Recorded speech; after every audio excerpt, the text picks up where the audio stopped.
दर्शकवृन्द, आज हामी छौँ नेपाल पर्यटन यातायात व्यवसायी सङ्घको कार्यालय पोखरामा रहेका छौँ। नेपाल पर्यटन यातायात व्यवसायी सङ्घ भन्ने बित्तिकै हरियो नम्बर प्लेटका सवारी साधनहरू सञ्चालन गर्ने र ती सवारी साधनहरू मार्फत यात्रु विशेष गरी पर्यटकका लागि सेवा दिने हुन्छ। पोखरा भन्ने बित्तिकै देशकै पर्यटकीय राजधानीमा पर्यटनवाहक सवारी साधनहरूले के कसरी सेवा दिइरहेका छन् र अप्ठ्याराहरू के छन्, रोजगारी के कस्तो छ, चुनौतीहरू के कस्ता छन् भन्ने सन्दर्भमा हामी कुराकानी गर्दैछौँ। नेपाल पर्यटन यातायात व्यवसायी सङ्घका अध्यक्ष दुर्गा दत्त चाहलसँग स्वागत छ। धन्यवाद, नमस्कार।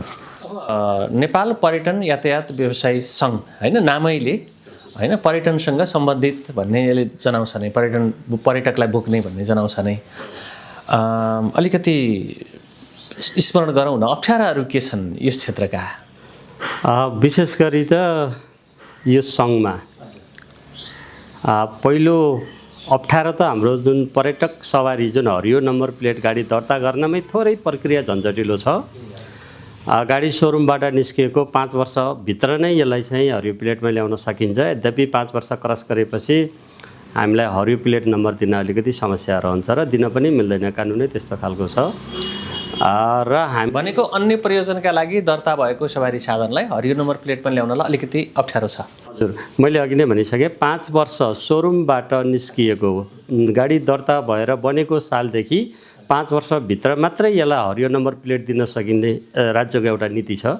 त यदि 6औँ वर्षमा लाग्दै गर्दा चाहिँ हरियो प्लेट नम्बर हामीले बनाउँछु भनेर चाहेर पनि बन्दैन। पर्यटक बोक्ने गुणस्तरयुक्त भनौँ न, सुविधायुक्त सवारी साधन चाहिन्छ भनेर नै त्यो नियम लागू भयो होला, जसमा लाग्छ त्यो। कति हुनुहुन्छ अहिले तपाईँहरूको संस्थामा आबद्ध? हाम्रो सङ्घमा सदस्यता सङ्ख्या 131 यो संस्थागत हिसाबले हुन्छ, जस्तो कम्पनी सदस्यता रहन्छ र त्यहाँ आबद्ध करिब 11-1200 हरियो प्लेट नम्बरका सवारी साधन चाहिँ हाम्रोमा मेम्बर हुनुहुन्छ। भनेको सदस्यता सङ्ख्या संस्थागत हिसाबले 131, तर त्यहाँ आबद्ध भेहिकलहरू जुन पर्यटन सवारीहरू 11-1200 को हाराहारीमा हुनुहुन्छ। 1200 सवारी साधन तपाईँको सङ्घ मार्फत सञ्चालित छन् आबद्ध भएर होइन।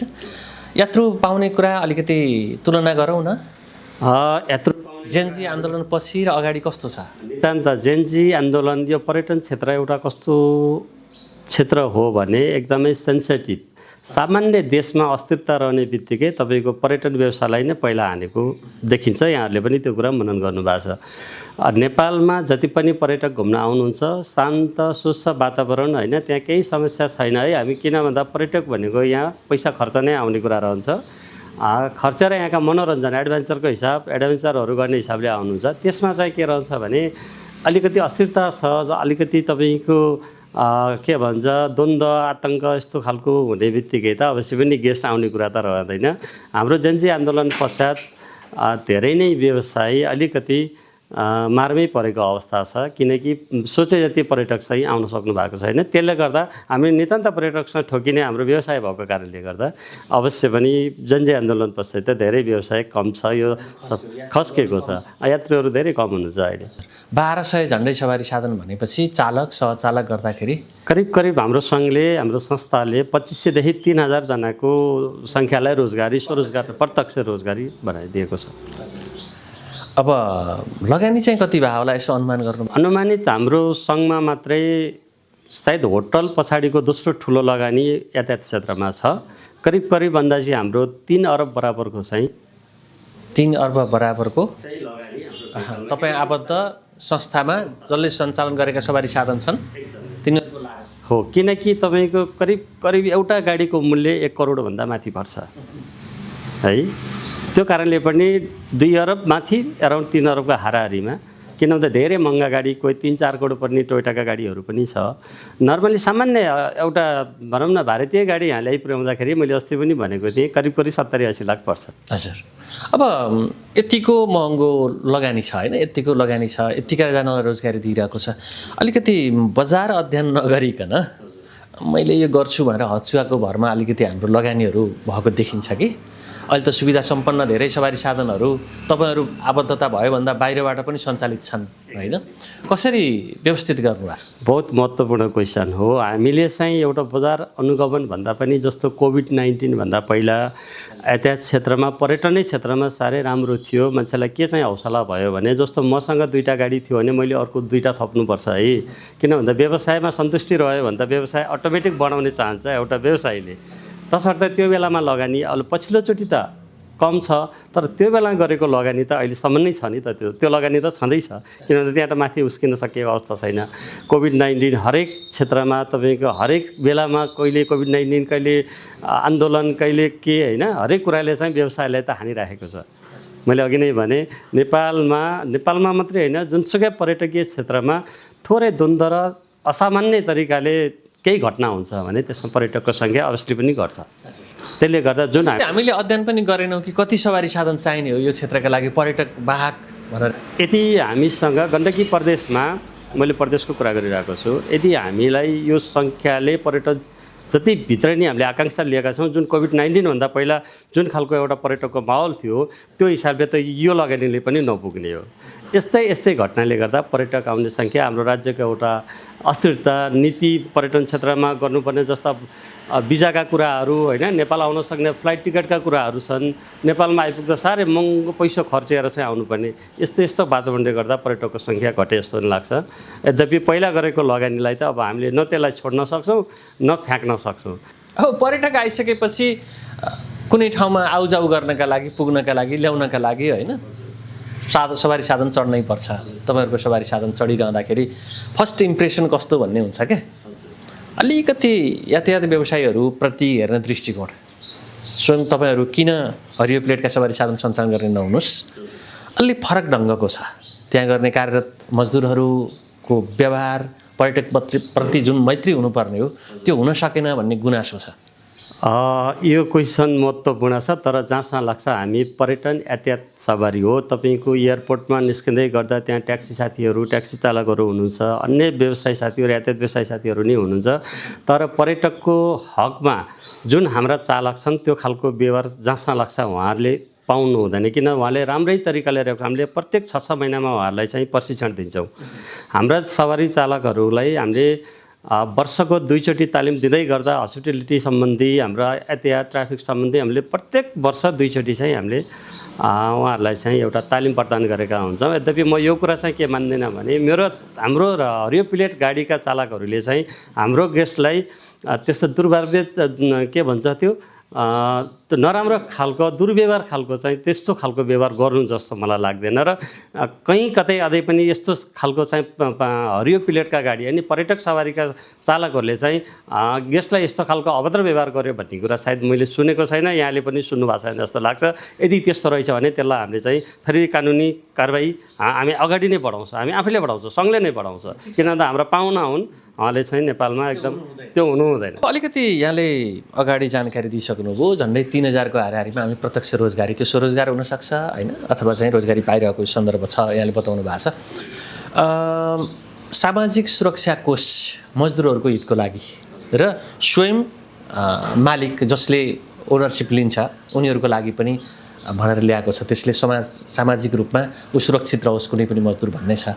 कतिको ख्याल गर्नु भएको छ सामाजिक सुरक्षा कोषमा तपाईँको संस्थामा रहेका आबद्धता जनाएका कम्पनीहरू गएको छ कि छैन कि, अथवा चाहिँ प्रक्रियामा छ? त्यो जाने प्रक्रियामा छ, यो धेरै अध्ययन गरेका छौँ हामीले। यो हाम्रो कर्मचारी साथीहरूलाई त्यो आवश्यक छ, राज्यले ल्याएको त्यो नीति केही समय भनेको केही महिना पछाडि नै हामी जाने चाहिँ एकदम प्रोसेसमै छौँ। भनेको जानुभएकै छैन या जाँदै हुनुहुन्छ? जाँदैछौँ, कतिपय साथीहरू जानुभएको छ, तर सङ्घको हिसाबले चाहिँ गइएको छैन, लिएको छैन।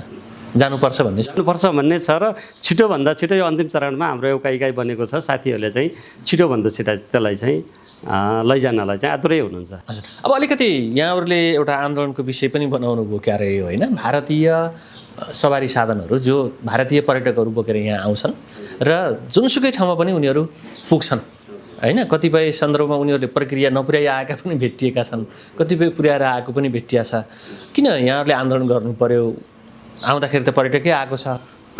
हामीले यो भारतीय सवारी भन्दा नि विदेशी सवारी व्यवस्थापन सम्बन्धमा भनेर पटक पटक राज्यसँग चाहिँ ल न यसलाई व्यवस्थापन गरिदिनु पर्यो भनेर चाहिँ हामीले आग्रह गरेका थियौँ। जस्तो सिडिओ कार्यालयमा, मुख्यमन्त्रीज्यूको कार्यालयमा, एसपी साहबकोमा यहाँका व्यवसाय बच्नुपर्छ भन्ने हिसाबले हामीले बाटोमा नर्मली म आफै चालक भइरहेर मार्केटमा हिँडिरहँदा अहिले पनि देख्नुहुन्छ यहाँका दृश्यावलोकनहरूको स्थलहरूमा भारतीय सवारी धेरै भेटिनुहुन्छ र हामीले चाहिँ त्यहाँ एउटा अनुगमन गरौँ न त।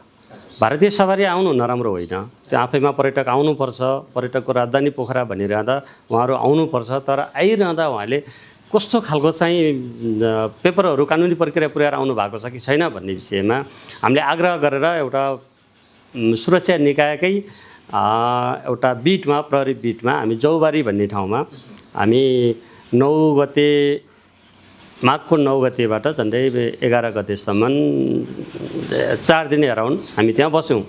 7 गतेबाट रहेछ के अरे, 8, 9, 10, 11 गतेसम्म बसेका थियौँ। बसिरहँदा यहाँ यस्तोसँग पाइयो भने उहाँका तपाईँको पहिलो प्लेट भनेको त्यहाँका सार्वजनिक सवारी, जस्तो हामीले यहाँ कालो प्लेट भन्छौँ, पब्लिक भेहिकल जस्तो, उहाँहरूले चाहिँ के गरिदिने भने उही प्याकेज बनाएर यहाँका सबै दृश्यावलोकनहरू, मुक्तिनाथ, मनाङ जस्ता एकदमै हाई अल्टिट्युड सिकनेसले मान्छेहरू मरेको, उहाँहरूलाई त भौगोलिक अवस्थाको बाटो जुन ज्ञान छैन त्यसरी आएको पाइयो एउटा। अर्को चाहिँ जस्तो रातो प्लेट भन्छौँ हामीले, हो वहाँ सेतो प्लेट छ जुन इन्भोइस नम्बरमा सेतोलाई पर्सनल युजको लागि भनेर दिएको हुन्छ। त्यस्ता सवारी साधन पनि गोरखपुर लगायत हाम्रा नेपालका कहीँ पनि बोर्डर नजिकका सिटीबाट चाहिँ प्याकेज बनाएर उहाँहरूले चाहिँ एउटा बिजनेस प्रयोजनको लागि लिएर आएको पाइयो। भनेको नेपाली नै ल्याउनु रहेछ कि विदेशी नै? उहाँहरूले नै, जस्तो मैले पर्सनल सवारी किनेर चलाउँदैछु भने मैले त्यो भाडामा प्रयोग गर्न पाउँदिनँ, तर उहाँहरूले त्यस्तो गरेको पारियो। कति पहिला त के छ भने यहाँको रुट पर्मिट लिनुपर्छ। यहाँ यो हाम्रो यातायातको नियमावली अनुसार तपाईँको प्रत्येक प्रदेशमा छिर्दाखेरि त्यही प्रदेशको रुट लिनुपर्छ भन्ने चाहिँ रहेछ। त्यसमा उहाँहरूले भन्सारको एउटा पेपर ल्याउने, मिनिमम शुल्क तिर्ने, दैनिक 300 कि 400 रुपियाँ शुल्क तिरेर 10 दिनको चाहिँ उहाँहरूले चाहिँ पर्मिट लिने र अधिकांश नेपालका डाँडा काँडा यहाँका साइट सिनहरू चाहिँ देखाएर फेरि उहीँ लिएर जाने। यस्तो खालको पर्यटकले नेपालको पर्यटन क्षेत्रमा कतिको फाइदा गर्ला भन्ने कुरा एउटा सोचनीय विषय हो यो होइन। हामीले आउनुपर्छ, हाम्रो आग्रह के मात्रै थियो भनेको भारतीय पर्यटक या अन्य देशको पर्यटक नेपाल आइसकेपछि ऊ कहाँ पुग्छ, के गतिविधि गर्छ, कम्तीमा देशको सुरक्षाका लागि पनि जानकारी त हुनु पर्यो। त्यो पनि नरहेछ है? त्यसमा नरहेछ। उहाँलाई त्यो पर्मिट एकाप जस्तो त्यो हाम्रो एकाप अन्नपूर्ण कन्जर्भेसन एरिया पर्छ, मुक्तिनाथ भनौँ न, त्यसमा चाहिँ पर्मिट हामी कतिपय गेस्टले हामी 4 दिनको त्यो अनुगमन बसिरहँदा र हामीले खै त तपाईँको पर्मिट भनेर सोधे, ये पर्मिट क्या होता है, एकाप क्या होता है, हमको पता नहीं है, यस्तोसँग गेस्ट भेटियो हामीले। भनेको उहाँलाई त्यो विषयमा जानकारी छैन होइन। पर्मिट चाहिन्छ त्यो क्षेत्रमा जाँदा। अनि कतिपय चाहिँ राति सवार गरिदिनु हुन्छ होइन, त्यसले गर्दा त्यहाँको भौगोलिक अवस्था भनेको बाटोको अवस्था थाहा हुँदैन, कति एक्सिडेन्ट हुने, कति गेस्टहरू हाई अल्टिट्युड सिकनेसको कारणले मृत्यु हुने। अनि फेरि कस्तो भयो भने त्यो दोष हामीलाई पर्ने। जस्तो जम्सम मुक्तिनाथ अथवा मनाङ गइरहँदा र त्यहाँ अक्सिजनको कमी भएर त्यो अज्ञान भएरै जाने हो नि उहाँहरू। कुनै तपाईँको मेडिसिनहरू नलिजाँदा त अभियसली पनि थाहा भएन भने त मृत्यु त हुन्छ नै अक्सिजन नपुगेपछि। त्यो भएपछि फेरि कस्तो खालको न्युज आइदिन्छ भने नेपालमा यतिजना पर्यटकको चाहिँ मृत्यु भयो भनेको त पर्यटन क्षेत्रले त त्यो कुरा त भोग्नुपर्छ होइन, किन त्यहाँ सुरक्षा छैन भन्ने खालको हेर्ने, अन्य देशबाट हेर्ने दृष्टिकोण चाहिँ फेरि जहाँ लाग्छ किन पर्यटक मृत्यु भइरहेको छ भन्ने कुरा त त्यो सोचनीय हुन्छ। तर त्यो कुरा हामीलाई नै थाहा हुँदैन कि उहाँहरू कुन बेला सवार गर्नुहुन्छ, कुन बेला जानुहुन्छ, अनि पर्मिट लिनु भएको छ कि छैन, नर्मली एउटा मेडिसिन बोक्नु भएको छ कि छैन, त्यसको अनुगमन चाहिँ गरेका थियौँ। र विशेष गरी केही व्यवसायीहरूले बोर्डरमै प्याकेज बनाएर उहीँको गाडीहरू चाहिँ लिएर आएर यहाँ व्यवसाय गरिदिनाले पनि हाम्रो पर्यटन क्षेत्र, यातायात क्षेत्रमा चाहिँ यहाँका व्यवसायहरू बहुत मर्कामा परेको अवस्था छ। एउटा व्यवसाय, यहाँका व्यवसायहरूको रोजीरोटी खोसिने कुरा एउटा ठाउँमा रह्यो व्यापारिक दृष्टिकोणले होइन। अर्को हाम्रो देशको होइन नीति नियम कानुन के छ, त्यो कानुनलाई उल्लङ्घन गर्ने पाटोको कुरा पनि रह्यो होइन। कतिको संवेदनशील पाउनुभयो राज्यका निकायहरू? अब यस्तो छ, लगतै हामी 12 गते सिडिओ साहबकोमा एउटा पत्र लिएर गयौँ, तर उहाँले एकदमै सौहार्दपूर्ण वातावरण भनेको एकदम इजिली हाम्रो आधी घन्टा करिब मैले त्यहाँ केही कुराहरू राखेँ सिडिओ साहब समक्ष, ध्यानपूर्वक सुन्नुभयो। विगतका दिनहरू जे जस्तो रहे तापनि जुन त्यो आन्दोलन पश्चात आन्दोलन नभनौँ त्यो एउटा जनचेतना कार्यक्रम थियो। चौथो दिनको कार्यक्रम पश्चात चाहिँ सिडिओ साहब कहाँ गएर हामीले एउटा लेटर गरेर एउटा ज्ञापन पत्र बुझाउँदै गर्दा उहाँले चाहिँ के भन्नुहुन्छ भने कम्तीमा हामीलाई एउटा आश्वासन दिनुभएको छ ल लिखित रूपमा एउटा पत्र दिनुभएको छ एउटा यातायातमा र एउटा जिल्ला ट्राफिक प्रहरी कार्यालयमा कम्तीमा भारतीय सवारी नेपाल आउँदै गर्दा कानुन सम्मत चाहिँ हुनुपर्छ, अन्यथा यसलाई चाहिँ कारबाही गरियोस् भनेर एउटा पत्र लेखिदिनु भएको छ। हामी आशावादी छौँ यही पत्रले जहाँसम्म लाग्छ अब हामी सडकमा आउनु नपर्ला जस्तो लाग्छ। चलुन नियम अनुसार चलुन। तर के हो भने जस्तो त्यहाँका पहिलो प्लेट गाडी नेपालमा आएर व्यावसायिक हिसाबले चल्न पाउने नियम छैन। उहाँले अनि पर्सनल गाडी पनि घुम्नको लागि आउनुहोस्, हामी वेलकम छ, हामी एकदमै स्वागत गर्छौँ हजुरहरूलाई। तर के हो भने कमसेकम त्यहाँका प्राइभेट गाडी पटक चाहिँ व्यवसाय प्रयोजनको लागि नेपालमा आएर त्यो प्याकेज बनाएर चाहिँ नआइयोस् भन्ने चाहिँ हाम्रो धारणा हो।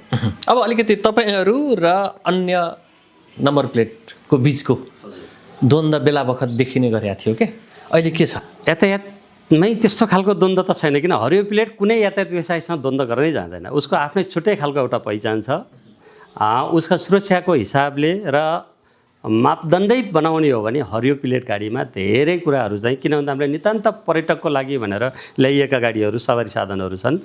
त्यसको लागि हाम्रो अरू यातायात क्षेत्रसँग त्यस्तो खालको द्वन्द्व हामीलाई आवश्यक छैन र हामीले गर्नुपर्छ जस्तो मलाई लाग्दैन। यातायातले सरह तपाईँहरूले पनि सेवा दिन थाल्नुभयो। यो मजौला क्षेत्रकोमा त्यस्तो छैन। के छ भने हामीले सार्वजनिक यातायात सरहभन्दा केही स्टेप माथि नै रहेर हाम्रा यातायात अहिले त प्रविधिको विकास भएको छ। तपाईँहरूले भन्दा सार्वजनिक यातायात कतिपय सन्दर्भमा है सार्वजनिक यातायातका सवारी साधनहरू गुणस्तरीय हुन थाले, त्यतापट्टि आकर्षण बढ्यो भन्ने पनि छ।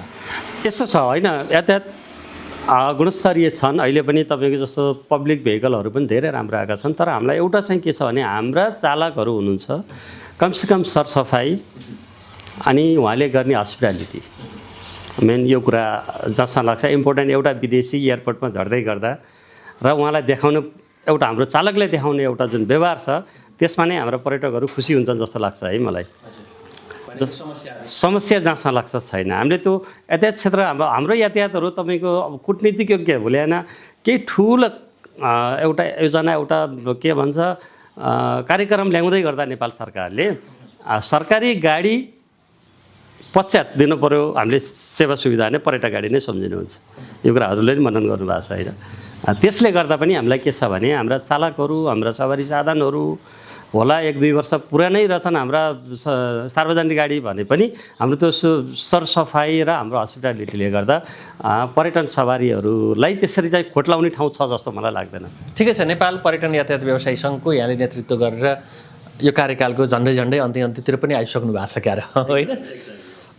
यो गर्छु यातायात व्यवसायका लागि है, हरियो नम्बर प्लेट वाहकका लागि भन्ने यहाँको चाहिँ एउटा त्यति बेलाको सङ्कल्प र अब यो अन्तिम हुन लाग्दाखेरिको र यो गरेर छोड्छु आगामी नेतृत्वले यो गर्नुपर्छ के छ? मैले ठ्याक्कै भन्दा हाम्रो यातायात क्षेत्रमा धेरै चुनौतीहरू चाहिँ छन्। मैले अघि नै भनिसकेँ जस्तो हाम्रा व्यवसायीहरू चाहिँ संरक्षित हुनुपर्छ, उहाँहरू जोगिनुपर्छ, बाँचिरहनुपर्छ। त्यसको लागि एउटा समस्या ठ्याक्कै भन्दा अहिले के हो भने यातायात क्षेत्रमा एउटा कुरा पर्यटक जति भित्रिनुपर्छ त्यो राज्यको एउटा नीति। त्यसले गर्दा पनि हाम्रो जस्तो जनजीय आन्दोलन लस्ता यस्ता आन्दोलनजत कुराहरू चाहिँ हुनु हुँदैन नेपालमा। किन भन्दा यो संवेदनशील क्षेत्र हो पर्यटक भन्ने बित्तिकै एउटा कुरा त्यो छ। अर्को कुरा चाहिँ भर्खरै मैले अघि नै भनिसकेँ जस्तो भारतीय सवारी साधन जति पनि नेपालमा आएर व्यवसाय गरिदिनुहुन्छ त्यसले गर्दा यहाँका व्यवसायी साथीहरू चाहिँ एकदमै घरमै थन्किएर बसेको अवस्था छ। भारतमा एउटा गाडीको मूल्य 20 लाख हुँदै गर्दा त्यो गाडी हामीले नेपालमा ल्याउँदा 80-90 लाख तिरेर हामीले व्यवसाय सञ्चालन गर्नुपर्ने बाध्यता छ।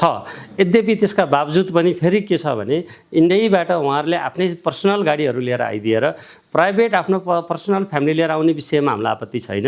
तर कमसेकम उहीँबाट प्याकेज बनाएर यहाँ भएका दृश्य अवलोकनहरू र मुक्तिनाथ मनाङ जस्ता क्षेत्रमा चाहिँ उहाँहरूले व्यावसायिक हिसाबले चलिदिँदा चाहिँ हामीलाई एकदमै आपत्ति हो। त्यसको लागि एउटा कानुनी पाटो खुले जस्तो लाग्छ मलाई। कमसेकम एउटा सिडिओ साहबले अस्तिको पत्रमा यसलाई कडाइका साथ अनुगमन गरियोस् भनेर हाम्रो सुरक्षाकर्मीहरूलाई पत्रचार गरेको र यातायात क्षेत्रलाई गरेको कुरा चाहिँ छ। यसले गर्दा चाहिँ आगामी दिनहरूमा केही हद भए पनि हाम्रो व्यवसाय साथीहरू बच्छन् सुरक्षित हुन्छन् कि भन्ने चाहिँ आशा छ र आउने नेतृत्वले पनि यसलाई निरन्तरता दिनुहुन्छ।